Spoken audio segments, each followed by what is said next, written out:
මම කිව්වේ අපිට හිතවත් කෙනාව අපිට ආදරය කරන කෙනාව අපිට තේරෙන්නේ නැහැ. මිනිස්සු වැරදියට තේරුම් අරන් දෙනවා. අම්මා තාත්තටත් එහෙමනේ. දැන් බලන්නකෝ අම්මලා තාත්තලා ඔය සමහර දරුවෝ පින්නතුනේ දැන් අද කාලේ ගොඩාක් අය මේ බලධාරී අයත් රටවැසි මිනිස්සුත් අම්මලා තාත්තලා තේරුම් නොගත්ත දෙයක් තියෙනවා සමහරක්.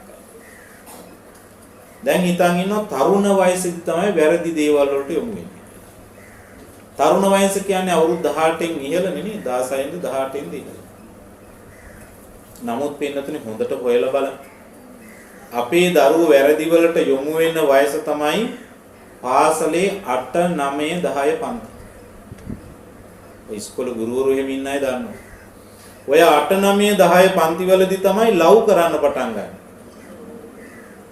අපි ඉස්කෝලේ යන කාලේ නම් සාමාන්‍ය පෙළ ලියලත් දන්නේ නැහැ නේද?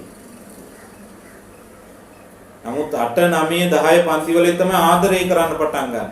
8 9 10 පන්ති වලදී තමයි තූල් තියන්න, හක්කපටස් තියන්න, සිගරට් එක බොන්න පටන් ගන්න. බලන්න නැද්ද කියලා? 8 9 10 පන්ති වලදී තමයි අපේ දරුවෝ චණ්ඩි වෙන්න පටන් ගන්න. ගොඩාක් දුසරිත් වලට දරුවෝ යොමු වෙන වයසේ අම්මලා අතහරින්නෙත් ඒ වයසේදී ළමයි. ඇයි? දෙකේ පන්ති ඉඳන් ශිෂ්‍යත්වයට දැක්කුවානේ. ළමයාගේ ළඟින්ම හිටියා. ඔතමයි. නේද? පන්සලටවත් දහම් පාසලටවත් යවුවේ නැහැ. ඔතම ශිෂ්‍යත්වේ පාස් කරවන්නමයි තරහව. අනිත් අයට වඩා හොඳට දරුවව පාස් කරවන්න ඕනකම. ශිෂ්‍යත්වයේ ලිව්වට පස්සේ දරුවට දෙනවා නිදහස.